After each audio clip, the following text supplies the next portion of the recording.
dañu dem ci combat Modou Lo ak Ama Baldé combat la bu nga xamante ne ñëpp ñu ngi koy xaar déggoon nañ fi Modou Lo France déggoon nañ fi Ama Baldé France waaye li wér te wóor daal mooy fii ci réew mi wala boog mooy doon waaj a dem France.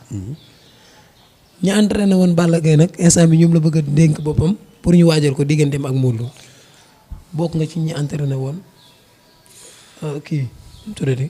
Balla Gaye Ama Baldé fan ngeen toll. bon xam nga fi ñu toll nii làmb ji on est dans l'incertitude parce que ak lii déjà xew nii bu dul dara sax y avait problème mu Luc Nicolas bi benn. ñaar boole ko li nga xamante ni tey mu tënk ñëpp mooy feebar bi yàlla nañ ci yàlla musal. amiin tax na ba nga xamante ni tey on met une point d'interrogation sur cette fin de saison de lutte parce que combat bu toll noonu parce que nit du lu ñuy préparer ci 2 mois wala 3 mois parce que tey bu ci génnee weeru koor gi mooy le mois d'avril bi ñu dugg weeru koor bi dinañ dem ba ci après juin juillet même pas 2 mois. Ça risque d'être très compliqué donc techniquement yi ñuy xalaat ni que ni combat boobu fin de saison je ne pense pas que ni mu war a mën a ti nekk. mais ak lu mën a xew moom incha allah ak lu mënti xew rek de toutes les façons les choses suivent son cours mooy que ni tey Ama Baldé mi ngi liggéey nag mooy que ni tey jox nañ ko programme boo xamante ni tey donte mi ngi fii mais mi ngi ciy liggéey.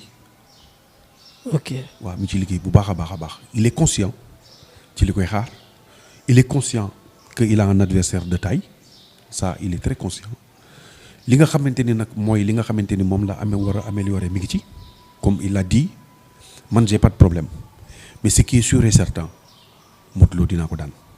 loolu la wax. bilay. léegi man li ma bëgg nga leeral ko mooy ñi entraîné woon Balla Gaye. waaw ca INSEP. waaw ñoom ñooy recevoir Ama Baldé pour tàggat ko lan mooy seen problème ak Modou Lo. non on n'a pas de problème pour personne xam nga tey comme ni nga wax rek man yàlla def na maa ngi sant yàlla je suis un sportif de haut niveau yàlla def ma li ma doon nekk champion du monde sans l'aide de personne jamono bi may ciy toll nekk champion fii ci dëkk bi ministre yi fi nekkoon di ma fenn rek boo leen waxee dimbal may bourse may ma lii nangam parce que xamoon naa ne mën naa nekk te li ma manqué woon xam naa ko champion du monde dama daan dem ba quart de finale ñu éliminer li taxoon ñu doon ma éliminer mooy ñàkk doole. ak ñàkk préparation loolu dama ko xamoon ci man. ma doon ñaan dimbal pour mën a dem perfectionner wu pour ñëwaat pour mën a améliorer mais tout le temps nax nit ñi rek lañ fi nekkee. et je pense que côté boobu Matar Ba il fait la différence avec ministres yi ñi nga xamante ni nekkoon nañ fi nga xam ni na ma yàlla baal fenn athlète rek lañ fi nekkoon. te sportif kenn du ko fenn. du dëgg. tey yàlla dem def ma li ma doon nga xamante ni dërëmu doomu aadama dem ci ma nekk champion du monde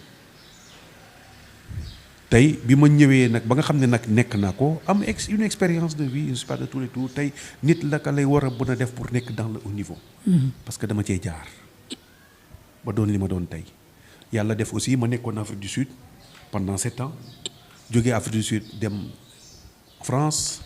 ñu benn club le SIC Paris recruté ma foofu en tant que un combattant comme un karatéka professionnel rek comme ni footballeur professionnel yi nekkoon foofu. et puis dem nag aussi tamit di laal sur tous les sports mooy que ni aussi bëri bi free fight bi MMA bi ngay gis ni tey nii pour se dire que ni aussi di ci yëngu ak boxe anglaise bi dem ba nga xamante ni tey da ngay liggéey ak ñëpp ñi nga xamante ni tey tam ñi ngi def yeneen wàllu sport yi baax na ci activité doomu aadama. ok. tey nag connaissance boobu ma am noonu.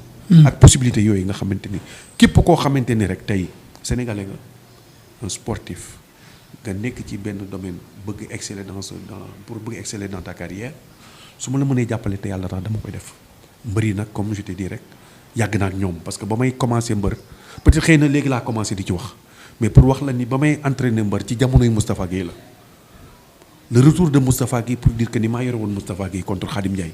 ok bi muy jàpp Khadim Ndiaye di ko. bravo la. bravo. mel ne nag nagu jàkka ji. ñu ngi koy nuyu bu baax moom Khadim Ndiaye mais li ma bëgg nga leeral ma ko kay mooy ndax Ama Baldé. parce que bu àdduna tukkiwul moom. waaw ñaari mbir yu dund rek insha allahu rabbi. combat moom dinañ ko bëri ak lu mën a xew. ndax yéen a koy nar a waajal ci combat boobu noonu. incha allah bu ci yàlla andee. xam nga tey moom moo leen dénk boppam. Ama Baldé tey dafa am encadrement te wax dëgg yàlla encadrement am woo nañ ma waxtaan nañ ak man pour rek lu jëm ci préparation Ama Baldé ñu nangu ko it xam ni aussi Ama Baldé suñu rakk la fi mu toll aussi soxla na jàppale comme yàlla def na aussi ñun ñoo ko ci doy lépp loo xam te ni xam nañ ko wala tam mën nañ ko incha allah dañ ko def ba nga xam ne moom li mu bëgg mooy nekk en forme loolu la bëgg nekk en forme bu ko gis xam ne tey jii mi ngi en forme. te am nga yaakaar ni bu ngeen ko tàggatee def ci moom li ngeen yaakaar yëpp dina daan Modou Lo. xam nga une chose est sûre et certain mooy que ni tey yàlla def na ci domaine boobu am nañ ci xam-xam am nañ ci ay nit yoo xamante ni tamit seen xam-xam ci loolu rek lay dox. de passage di remercier ki nga xamante ni aussi mooy Birame Diop nekk un sénégalais boo xamante ni vraiment bu aay ci culture physique nekk un expert dans ce domaine. nekkoon un ancien bodybuilder wax dëgg yàlla nekk liggéeyam pour te dire que ni jamonoy Moustapha Guèye moo doon préparer Moustapha Guèye comme aussi jamonoy Yékini aussi moo doon préparer Yékini en matière de musculation culture physique. Et puis di remercier aussi la famille Alap tekk une famille boxeur yoo xamante ni tey wax dëgg yàlla tey ñoo yore la meilleure club de France ak les meilleurs boxeurs de France nekk sama ay nit nekk sama ay rek aussi may liggéey ak ñoom ci nga xamante ni rek lépp la lu jëm ci wàllu préparation boo xamante ni rek athlète bu ñuy jàppale surtout membre bi ñuy jàppale. incha allahu rabi. bu fekkee yàlla dogal na ko ba li nga xamante ni li ñuy bébéb ñu def ko lii tax Ama Baldé di jàpp forme dinañ ko def ba nga xamante ni wax dëgg yàlla ku gis Ama Baldé xam ni liggéey na te mi ngi woon ci ay loxo. mi ngi woon ci ay loxo. ak lu def ci moom ak def ci moom. confiance boo xamante ni dina xam ni moom am na ci lu mu nekk. waaw. mais Ama ni mu ñemee Modou Lo nii est-ce que Ama umpalewul Modou Lo rek. xam nga tey Ama dafa mel dafa umpale Modou Lo de. non c'est xam nga loolu comme moo di rek tey nit balaa nga neex a defal mu ñeme li muy def bëgg ko il est sûr de lui. chaque jour mën la day daan. non du sax lu muy lu muy. naatable wala yooyu. da ngay wax mun la damay daan Modou Lo. moom li wax mu ne ma man père jàpp forme rek leneen li ci des sama yëfu bon parce que maay daan Modou Lo mais man je suis un combattant mais je réagissais de la même manière xam nga man soo xoolee ñi ma yoroon ñëpp bu ñuy dem compétition mais laa jël Mbaye Jacques Diop les Jeux africains de 2003. Mbaye Jacques Diop. ministère de sport. Ouais. mais laa jël journaliste yëpp foofu lañ ko simil chapeau parce que dañu nekkoon Jeux africains amoon fa benn combattant benn poids lourd boo xam ne il fait 130 kilos ponkal toll lu ko neex ñëw lëmbee foofu suuru passage bi ne gars yi non kii non bu suba waaye ku fi taxaw dans le dóor bu nga bëgg a dee dans leen dóor ba damm leen Mbaye Jacques Diop ak ñoom Seydina tey jii bi nekk fii ci Diagne comité olympique dañu ñëwoon fekk ma feebar ñëw mu ne ma Ali est-ce que yow Terminator yéen a bokk catégorie ma ne ko waaw mu ne ma chi booy bàyyi. non waa jooju dafa bëri dafa nee na ma suba il va déconner ici il va taper tout le monde ma ne ko Seydina incha allah bu ma yàlla defalee jàmm suba ba ma xëy taxaw ma ne ko waa jooju dinaa ko jàngal karaté te kooku je l'ai battu en moins de 3 minutes malgré il faisait 130 kilos mais par contre gis nga coup yi ma doon dóor bu ma dóoree fii ci jë bu ma loxo bi dalee. dafay mel ni feeru passé la ñu teg fii. tàng jër. mais pour wax la ni am na loo xamante ne luy nekk ci doomu aadama te moom moo pon doole foofu ah. gëm-gëm la mais seen problème mooy le fait que ni man j'étais le champion du monde ku ci nekk bëggoon na ma gagner mais na may waajalee sama bopp wax dëgg yàlla bu ma ñëwee nit mënul taxaw sama kanam ci détail yooyu. mais problème bi nag mooy yow ba léegi yaa ngi wax ci côté waajal bi ngeen xamante ne moom ngeen nar a waajal Modou Lo kii Ama Baldé mais Modou Lo tamit kuy waajal moom ba fekk ko ci parce que doo dëpp parce que moom tamit. ay techniciens ñoo ko yor ku mel ni Alioune Dione ku mel ni Pape Mbaye ak grand frère am Ibou Diouf ñoom ñëpp ay champion lañ. ñooñu je leur salue de passage ay nit ñu baax lañu parce que coach bu mu mënti doon rek da ngay liggéey nit nag bu la wóoloo ba dénk la boppam mënoo def nag lu liggéey mais tey comme ni ñuy wax rek la différence mooy entre comme ci mënti doon ci àdduna ci looy def. xam li ngay def bëgg ko te xam fi nga jëm te gis nga Ama Baldé ni mu ko leeree ni tey jii moom day daan Modou Lo man tey jii noonu la ma leere ni tey Ama Baldé dina jàpp forme ba nga xam te ni li nga xam te ni moo nekk ci boppam mu dem jëli ko. loolu kenn du ko defal kenn nag. yaay dem daan diw non. mais dinañ la jox tey li tax nga xam te ni boo jàkkaarloog waa ji. da nga ko def yow daal li la ñor mooy na nekk ci forme de jour ji. voilà. ci loolu ngay liggéey. forme mu yëg boppam te xam te ni am na lu ne ci moom ba nga xam ne tey jii li mu bëgg a def dina ko def. kon dina daj coono. ah oui non loolu moom kenn waxatu ko parce que souffrir pour sourire on n'a jamais rien sans rien nit boo bëggee dara da nga koy jaamu. boo bëggee dara da nga ciy sonn.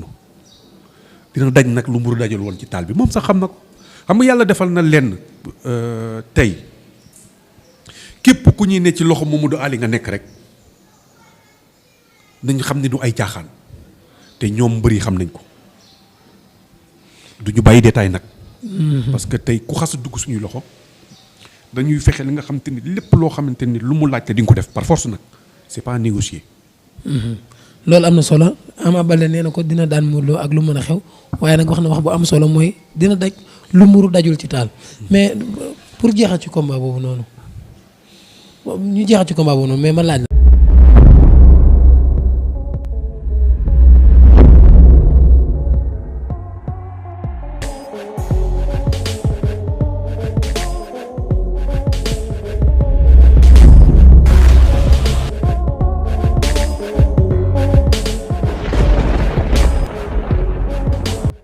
règlement de compte la ma Modou Lo mu nekkee règlement de compte bu defee bay doxee beeke dinaa ko fekk si nangu beeke mu daanu mu joxaat ko beeke bi ne ko let's go def ndànk rek bu mu yàqamte rek seen doo samaan jarul buuxante ko